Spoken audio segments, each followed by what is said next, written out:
Ya, terima kasih. Kita akan lanjutkan ke presentasi kasus.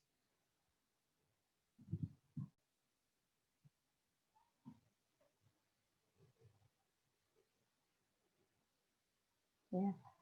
Jadi ini kasus pertama. Adalah laki-laki 58 tahun.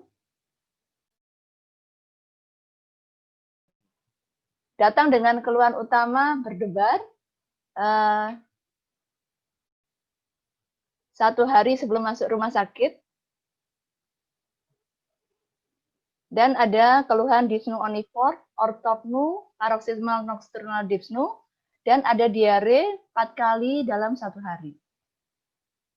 Pasien ini mempunyai riwayat hipertensi dan chronic heart failure. Sebelumnya, sudah terdiagnosa. Dari pemeriksaan fisik didapatkan GCS 456 dengan tekanan darah 117/76 dengan heart rate 130 kali per menit irregular dan RR-nya 24 kali per menit dengan saturasi 99%. Didapatkan peningkatan JVP, pelebaran iktus kolateral, dan ada rongki basal halus di basal paru. Didapatkan juga edema bilateral pada ekstremitas inferior. Ini adalah data rekam jantungnya. Kita lihat ini ada AF, rapid ventricular response, dan dari foto torak sedikit ada kongesti atau perivascular haziness. Ya, sedikit aja. Oke. Dari laboratorium, secara umum tidak terlalu signifikan bermasalah ya. Jadi cuman dari blood gas-nya pH-nya 7,45 dengan PCO2 turun 34, PO2-nya turun 90, HCO3-nya min 23,6 dengan base excess min 0,4 dengan saturasi 97%. Kita lakukan ekokardiografi, didapatkan ejection fraction 24% dengan all chamber dilatasi, dengan LV global hipokinetik dan kontraktilitas RV yang menurun dengan tafsir 1,4, dengan ada PE atau efusi perikat di lateral kanan minimal 1,1. Secara kesimpulan, ekonya menunjukkan dilatatif kardiomiopati. Dari ekohemodinamik yang kita lakukan, didapatkan penurunan systemic vascular resistance sekitar 701 dynes per second centimeter per minimal. Sehingga pasien ini kita simpulkan sebagai acute decompensated heart failure, dilatatif kardiomiopati dengan AF rapid ventricular response dan gastroenteritis akut. Ya, mari sekarang kita bersama-sama memikirkan apakah pasien ini harus kita berikan terapi oksigen atau tidak. Silakan memilih.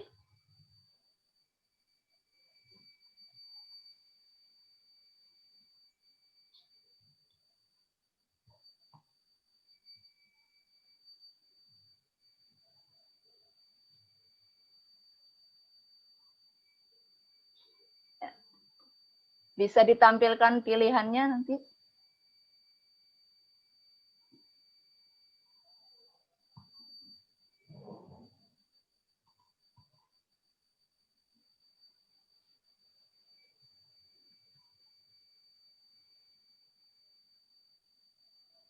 Sudah?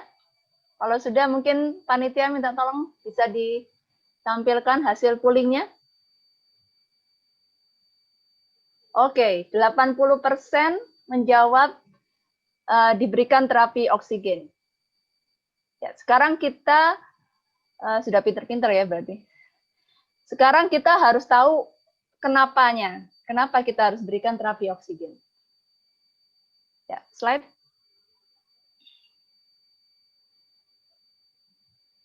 Jadi kalau kita mendapat atau menghadapi pasien dengan gagal jantung akut, pada first medical contact kita harus menentukan pasien ini mengalami shock kardiogenik atau tidak. Kemudian pasien ini mengalami gagal nafas akut atau tidak. Jadi, untuk menentukan apakah pasien ini butuh support sirkulasi ataupun kita berikan support ventilasi.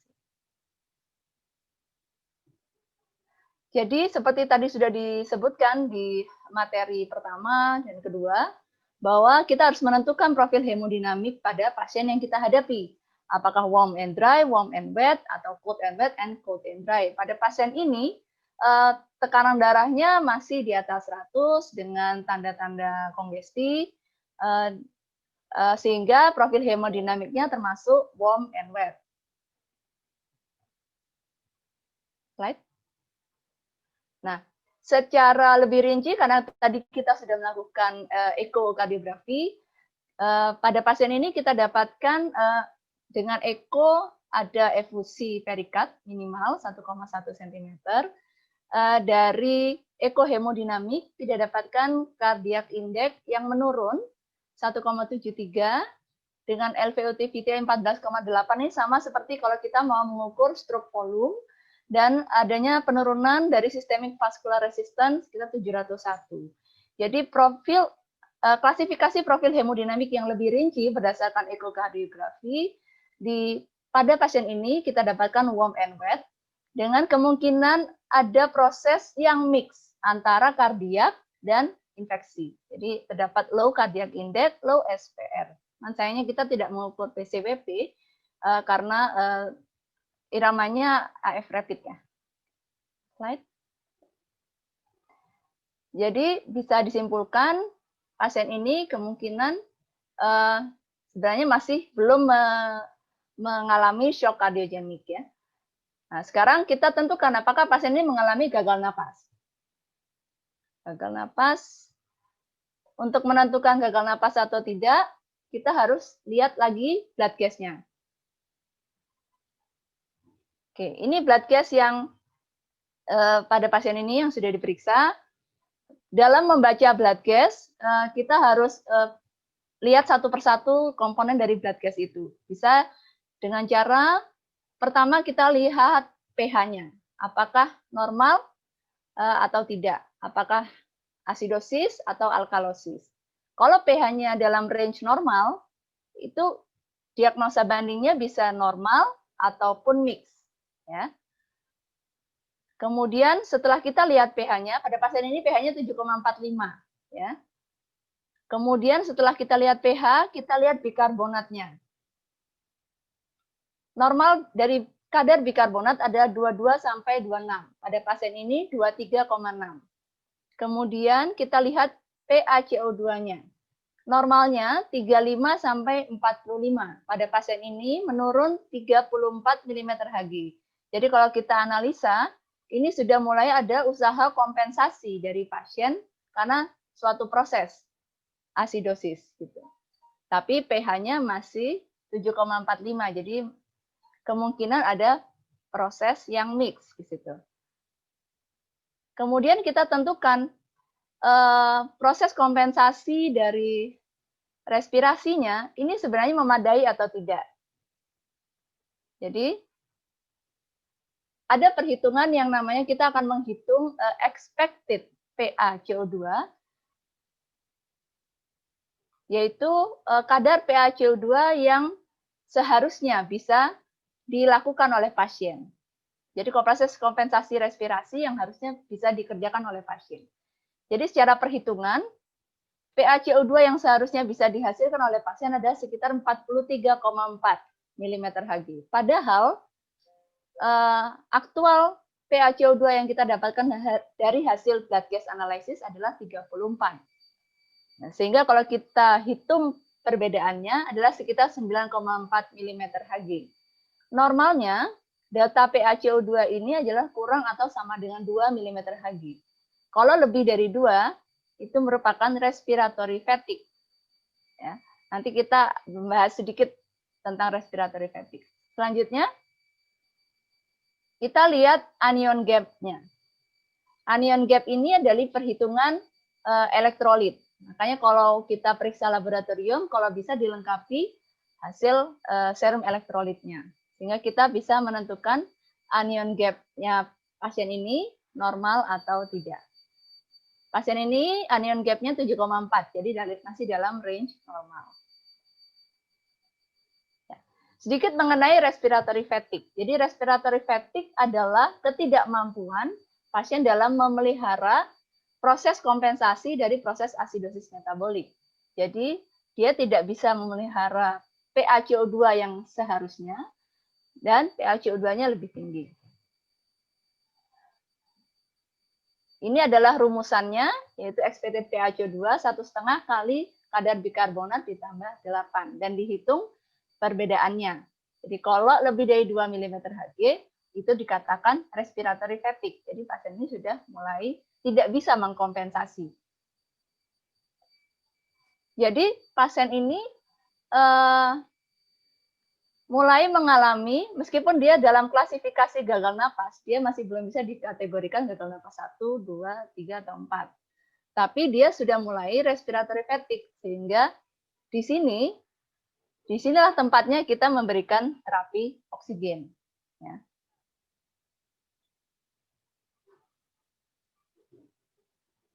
Nah, ini adalah panduan yang saya ambil dari British Thoracic Society Guideline tahun 2017. Jadi kalau kita menghadapi pasien yang membutuhkan terapi oksigen, kita harus tentukan pasien ini critically ill atau tidak. Ya, critically ill itu apa? Critically ill adalah bila pasien mengalami cardiac arrest misalnya, ya, kemudian shock, trauma kepala, ya, keracunan CO2, itu adalah critically ill. Kalau tidak critically ill, kita harus tentukan pasien ini apakah gagal napas tipe 2. Ya, apakah ada peningkatan CO2 yang signifikan? Apakah ada PPOK misalnya? Kalau tidak ada, target kita dalam memberikan terapi oksigen hanya dipertahankan antara 94 sampai 98% saturasi oksigennya.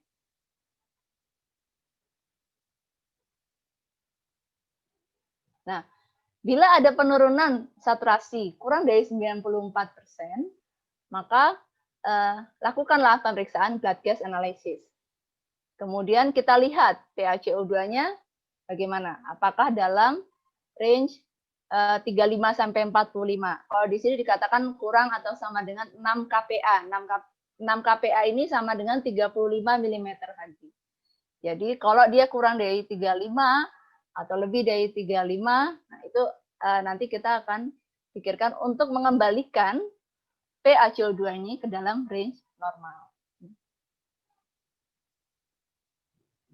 Jadi kalau pasien hipoksia, kita lihat pasien ini penyakit dasarnya apa. Dan start terapi oksigennya bisa mulai dari nasal kanul 2 sampai 6 liter per menit, ya. Atau bisa masker dengan kecepatan 5 sampai 10 liter per menit. Kalau pasien itu mengalami edema paru, kita bisa berpikir apakah kita bisa memberikan NIV. Itu tadi case pertama. Sekarang case kedua. Ini adalah wanita 54 tahun dengan keluhan utama nyeri ulu hati 2 jam sebelum masuk rumah sakit. Dengan hemodinamik tensi 108/71, GCS masih 456 dengan nadi 68, saturasi 100%, didapatkan pelebaran iktus kolateral tanpa ada rongki ataupun bising. Ini adalah EKG-nya dengan STEMI inferior, posterior, dan right ventricle. Sehingga kami simpulkan diagnosanya dengan STEMI inferior, right ventricle, posterior, kilip 1. Sekarang pertanyaannya, apakah kita akan memberikan terapi oksigen pada pasien ini? Silahkan memilih.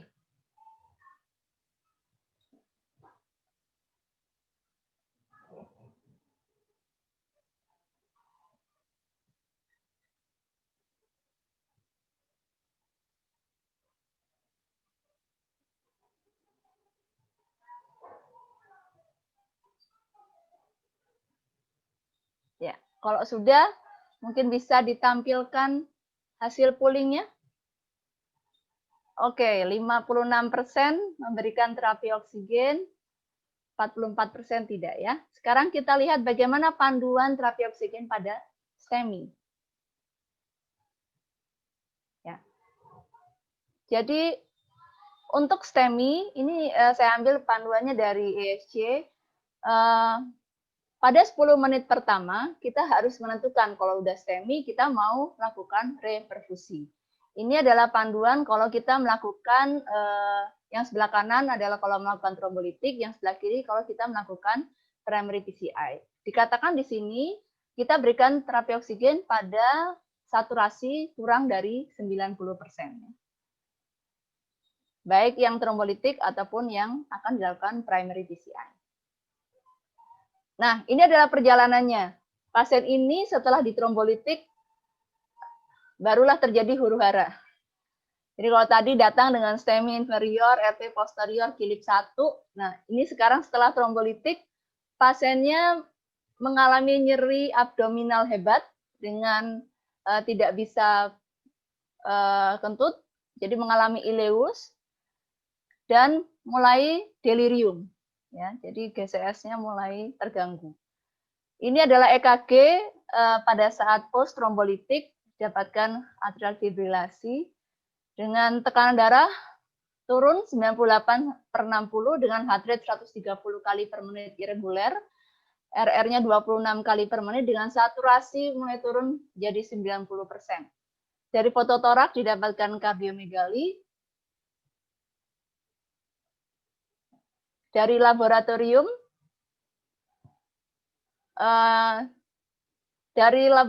darah tidak didapatkan yang terganggu signifikan ya, dengan kreatinin 1,2, kalium 3,6. Dengan blood gas, nah ini, blood gas pH 7,38, PCO2 28, PO2-nya turun menjadi 57, HCO3 19, dengan base excess min 8,5, saturasi 90%. Kita lakukan ekokardiografi, sebenarnya ejection fraction-nya masih baik dengan 69%, tapi terdapat penurunan kontraktilitas ventrikel kanan, turun hingga status 1,1, dan dari ekohemodinamik didapatkan SVR yang turun drastis menjadi hanya 300 sampai 461, yang normalnya adalah 800 sampai 1200. Sehingga disimpulkan hasil ekonya merupakan acute right heart failure dengan low systemic vascular resistance. Jadi pasien ini kita diagnosa sebagai STEMI inferior RV posterior failed thrombolytic dengan shock kardiogenik, AF rapid ventricular response, acute right heart failure, ileus paralytic dengan ada pembesaran, jadi ada hypertensive heart disease dan respiratory failure type 4. Nah, pertanyaan berikutnya. Bagaimana urutan pemberian terapi oksigen pada pasien ini? Jadi ada nasal kanul, non-reservoir mask, HFNC, ambubek, NIV, dan invasive mechanical ventilation.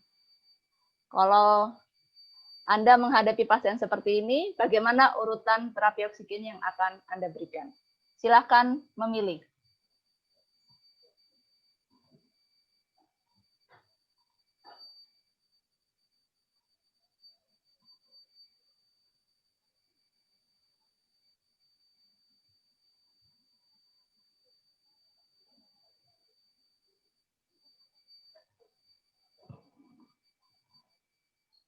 Ya, kalau sudah, silakan ditampilkan hasil poolingnya. Oke, 43% memilih 2456. Jadi diberikan non-reservoir mask, kemudian ambubek, kemudian disiapkan NIV-nya, dan kalau nggak berhasil, invasive mechanical ventilation. Ya, sekarang why-nya. Kenapa kita harus memberikan terapi oksigen? Seperti tadi, kita akan membaca kembali blood gas-nya, mulai dari pH. pH-nya pasien ini 7,38. Kemungkinannya apakah normal atau mixed disorder.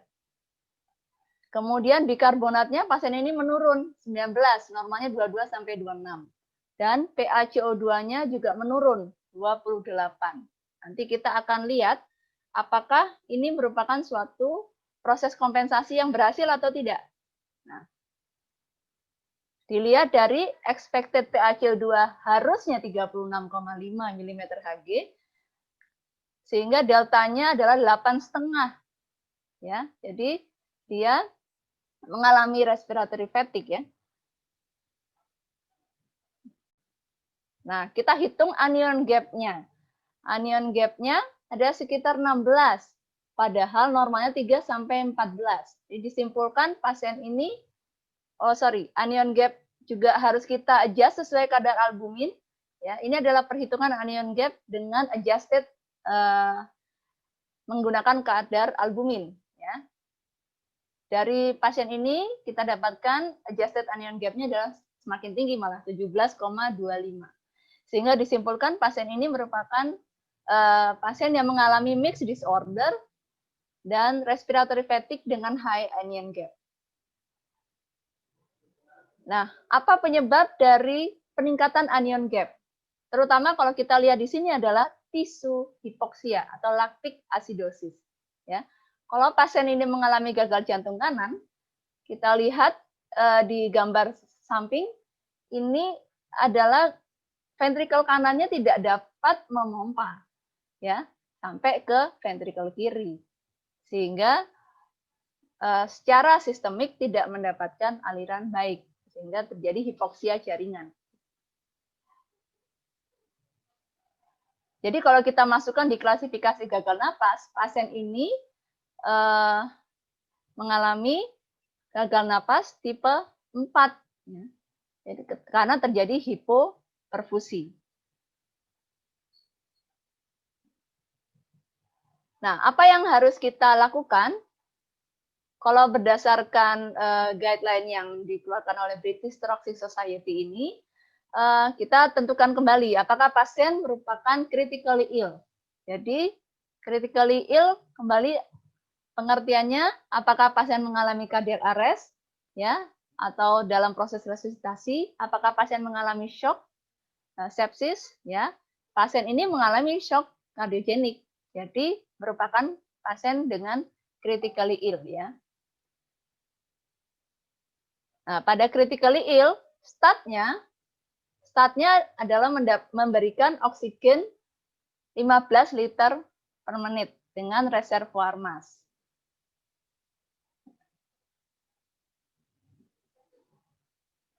Nah, ini adalah perjalanannya. Pasien ini semakin lama hemodinamiknya semakin turun ya, dengan tekanan darah 61/35, heart rate 70 kali per menit irregular, dengan RR 28 kali per menit dengan saturasi 80%. Pada saat kita lakukan blood gas ulang, pH-nya menjadi 6,98, PCO2 27, PO2 68 dengan HCO3 5,7, base excess-nya min 25,4 dengan saturasi 82%. Dan dari leukosit didapatkan peningkatan leukosit 22.410 dan serum kreatinnya meningkat menjadi 3,4. Jadi pasien mengalami acute kidney injury. Jadi kalau kita analisa blood gas-nya, jadi blood gas-nya ini rendah, asidosis, bikarbonatnya turun jadi hanya 5,7. Kemudian PaCO2-nya turun, ya. Expected PaCO2-nya 16 dengan delta PaCO2-nya 10 mmHg, sehingga pasien disimpulkan sebagai metabolic acidosis respiratory compensated dengan respiratory fatigue dan high anion gap. Nah, sekarang bagaimana kita memberikan terapi oksigen pada pasien seperti ini? Kalau sudah memburuk, tidak bisa dengan NIV, kita harus berpikir invasive mechanical ventilation. Ya. Nah, kita bisa gunakan mode kontrol, ya, dan kita pertimbangkan kita mau ngasih PIP berapa. Tuh. Karena pasien ini gagal jantung kanan, sebaiknya PIP-nya tidak boleh terlalu tinggi karena dia termasuk di preload dependent.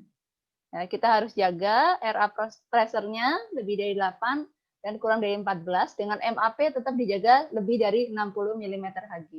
Start PIP dengan 3 sampai 5 cm H2O. Jadi jangan tinggi-tinggi PIP-nya karena akan mengganggu semakin mengganggu kontraktilitas dari ventrikel kanannya. Oke, sekarang itu tadi yang case nomor 2. Sekarang kita masuk ke nomor 3. Ini adalah laki-laki 48 tahun dengan keluhan utama sesak 3 hari sebelum masuk rumah sakit dengan terdiagnosa riwayat gagal jantung kronik sebelumnya, datang dengan tensi 180/117 dengan heart rate 110, RR-nya 30 kali per menit dengan saturasi 90%, didapatkan tanda-tanda pelebaran iktus kolateral, ada rongki, ada wheezing. Dan ini adalah EKG-nya, kita bisa lihat ada odema paru di sini dengan EKG-nya sedikit agak QRS-nya agak lebar dengan ada PVC ya. Nah, ini hasil laboratoriumnya. Kita baca blood gas-nya. Jadi pasien ini pH-nya 7,52 di alkalosis, bikarbonatnya turun 21,8, PaCO2-nya turun 27 mm Hg, merupakan proses kompensasi. Nah, kita hitung delta PaCO2-nya ternyata 13,7, jadi juga mengalami respiratory fatigue lebih dari 2 mm Hg dengan dengan anion gap yang masih 12,4 ya. Tapi, nah ini, jadi ini menunjukkan pada anion gap, rumus anion gap pertama, dia di angka 12,4. Jadi sepertinya dia di normal range.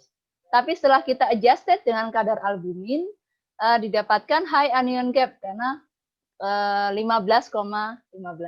Jadi disimpulkan sebagai suatu alkalosis respiratorik, metabolic acidosis compensation dengan respiratory fatigue dan high anion gap. Ini hasil ekonya dengan EF 30% dengan OCM dilatasi dengan LV hipokinetik anterior, anteroseptal, septal, anterolateral dan infroseptal. Ya, jadi kita diagnosa pasien ini dengan unstable angina, high TIMI score, anteroseptal old myocardial infarction, acute decompensated heart failure dengan acute lung edema with respiratory fatigue dan PVC multiple. Ya, pertanyaan selanjutnya. Bagaimana terapi oksigen pada pasien ini? Urutannya seperti tadi, mana dulu yang kita berikan? Ya. Silahkan memilih.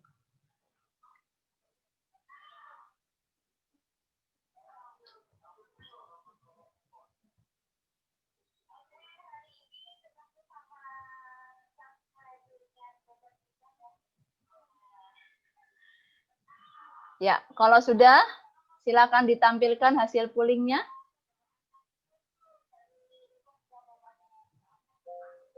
Jadi, ini 48% memilih pilihan nomor B ya. Jadi, menggunakan HFNC. Oke, sekarang kita lihat Y-nya ya.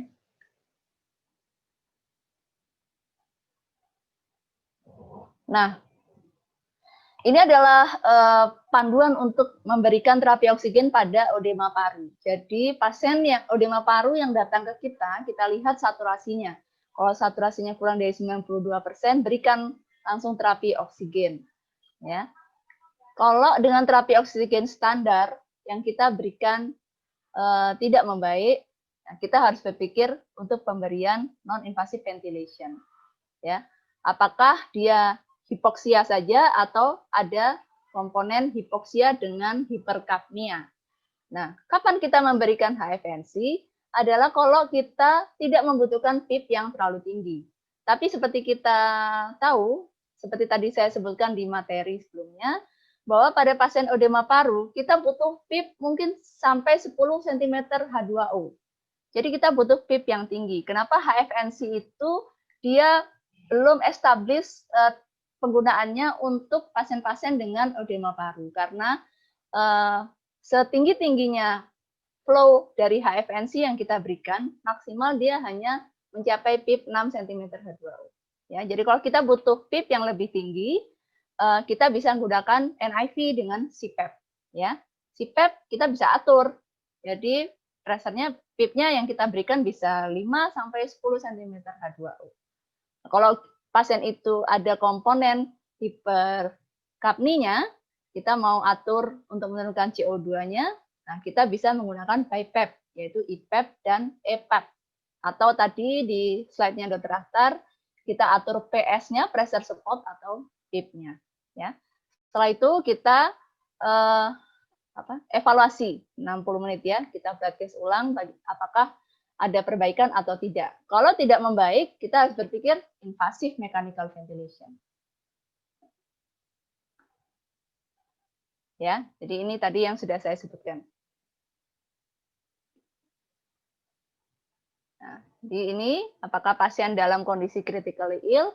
Kalau kondisi critically ill, start oksigen reservoir mass 15 liter per menit ya. Dengan target saturasi 94 sampai 98% ya. Ini critically ill, di reminding kembali ya.